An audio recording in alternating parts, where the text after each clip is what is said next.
नमस्कार मित्रांनो, स्वागत आहे तुमचं आताच्या ब्रेकिंग न्यूजमध्ये। मित्रांनो, लाडकी बहीण योजनेच्या लाभार्थ्यांना मार्च महिन्याचा हप्ता अजूनही देण्यात आलेला नाही।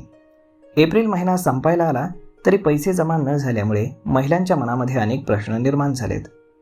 गेल्या अनेक महिन्यांपासून लाडकी बहीण योजनेचा हप्ता लांबणीवरती जातोय, त्यामुळे महिलांच्या मनामध्ये निराशा निर्माण होत आली आहे। या महिन्यात देखील असाच उशीर झालाय। दरम्यान आता एकीकडे मार्च एप्रिलचा हप्ता एकत्र येण्याची शक्यता देखील वर्तवली जाते। लाडकी बहीण योजनेच्या लाभार्थ्यांचा मार्च आणि एप्रिलचा हप्ता एकत्र येऊ शकतो, कारण मागच्या महिन्यामध्ये शेवटच्या आठवड्यात महिलांच्या खात्यात पैसे जमा झाले होते। त्यानंतर या महिन्यात देखील पैसे जमा होण्याची दाट शक्यता आहे। दरम्यान या महिन्याच्या शेवटच्या आठवड्यात फक्त एका महिन्याचा की 2 महिन्यांचा हप्ता एकत्र येणार याकडे सर्वांचं लक्ष लागले।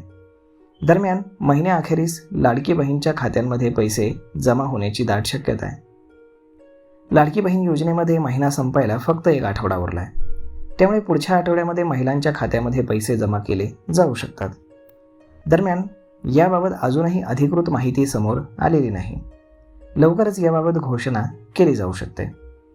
लाडकी बहीण योजनेच्या लाभार्थ्यांना KYC करणं अनिवार्य आहे आणि KYC करण्यासाठी आता फक्त 7च दिवस उरलेत। त्यामुळे ज्या लाभार्थ्यांच्या KYC मध्ये चुका झालेल्या आहेत त्यांनी लवकरात लवकर हे काम करून घ्यावा, अन्यथा तुमचा लाभ कायम स्वरूपासाठी बंद केला जाईल।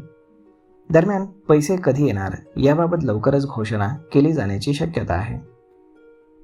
तर मग मित्रांनो, अशा पद्धतीनं लाडकी बहीण योजनेमध्ये मार्च आणि एप्रिलच्या हप्त्याबाबत मोठी अपडेट अशी पद्धतीने समोर आलेली आहे आणि 3000 रुपये एकत्रच जमा होण्याचीही शक्यता आहे।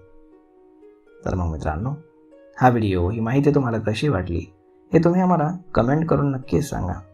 आणि जर हा व्हिडिओ तुम्हाला आवडला असेल तर आपल्या जवळच्या मित्रमंडळींसोबत देखील हा व्हिडिओ तुम्ही शेअर करायला विसरू नका।